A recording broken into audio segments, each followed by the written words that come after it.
Ashama harka funii hordoftoota viidiyoo kanaa Liidar Kabbadaa Siraatiin jedhama. Miseensa kaampaanii Alfaati jechuudha.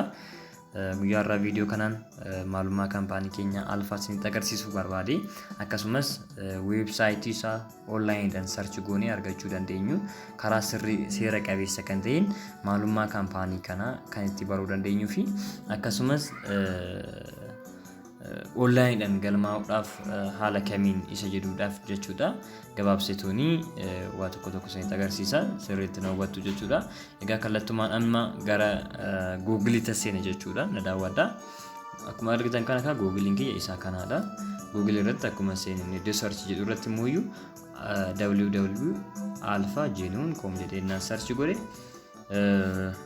asirratti maalummaa kaampaanii keenya argadha jechuudha. Kuni weebsaayitii kaampaanii keenyaati. Yeroo kamiyyuu search gootanii argachuu gaafa barbaadan kaampaanii keenya Alphagenuine jettaniit kan isin search gootan www.alphagenuine.com erga jettanii haala kanaan search ennaa gootan haala kanaan kan nuuf fidu jechuudha. Breakthrough trading asirratti akkuma argitan kan kuni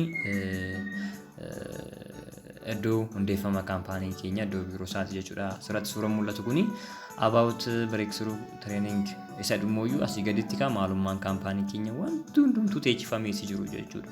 Akkasumas leenjiiwwan kaampaanii kana keessatti kennaman leenjiiwwan jijjiiramaaf kaampaaniin kun qopheesse akka addunyaatti namoota leenjisaa jiru kun maal fakkaataa isa jedhuudhaaf leenjiin kun mata duree isaatiin teechiseera. Fakkeenyaaf powerful process habit building subconscious programming leadership and team building isaan jedhaman hundi isaaniitu leenjiiwwan kaampaanii keenya keessatti argamanidha. Leenjiiwwan kana onlaayiniidhaan illee kan itti argachuu dandeenyudha kallattii adda addaatiin. Egaa ka haala kanaan erga kaampaanii keenya daawwannee asii gaditti immoo maal arganna adreesii isaa Boolee Madaalamiitti iddoon biiroo isaa guddichi yeroo ammaa kan argamu Boolee Madaalamii Heelzar Taawur building yookaan immoo hintsaa Heelzar Taawur jedhamu irratti fuuqii sadaffaa irratti kan inni argamu jechuudha.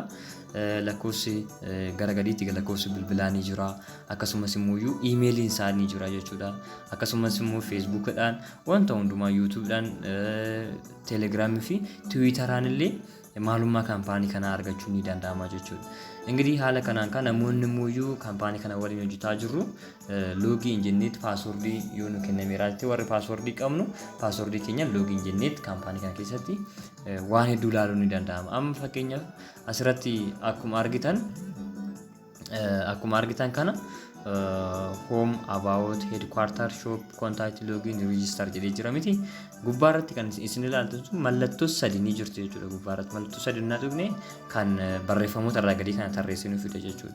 Barreeffamoota kana keessaa fakkeenyaaf login gaafa jenne ani fakkeenyaaf login jedhee waan jiruuf ani already galmaa'ee wajjin hojjetaa paaswordii waan naa kenname hojjetaa jiruuf asirratti naa baasa jechuudha. Waan hedduudha. As keessatti waan hedduu of keessaa qaba waan ta'eef jechuudha. Haala kanaan jechuudha. As keessatti waa hedduu naaf baasisti jira. Akkuma argitan kana jechuudha. Kuni ka ani hojjetaa waan jiruuf jechuudha. Garuu immoo wanti sun hubachuu qabdan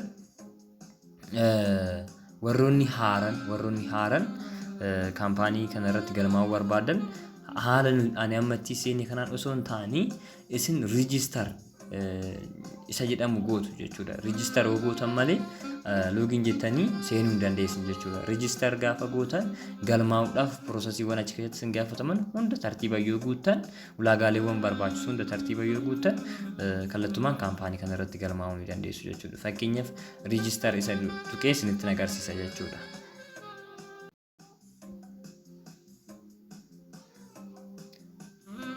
Egaa ka haala kana register jenneeti kan nu seenu register jennee gaafa seenu haala kanaan kan inni nu fidu jechuudha.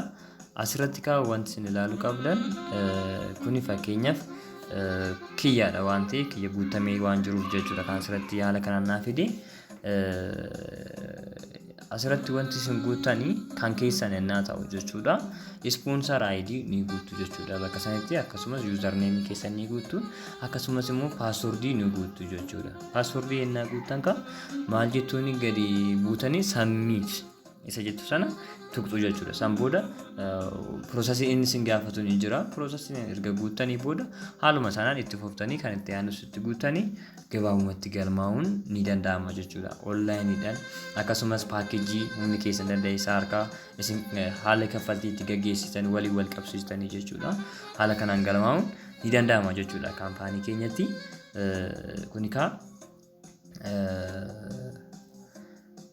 weebsaayitii kaampaanii keenyatti jechuudha. Haala kanaan maalummaa kaampaanii keenya gadi fageenyaan baruu ni dandeessu. Sirriitti xiyyeeffannootti keetanii leenjii kanaaf immoo akka itti fayyadamtan dhibbatti abdii qaba. Leenjii kaampaanii keenya yeroo ammaa kana yeroo isaa guutuu kennee mootummaa waliin haala baay'ee nama gammachiisuun kan dalagaa jiru jechuudha.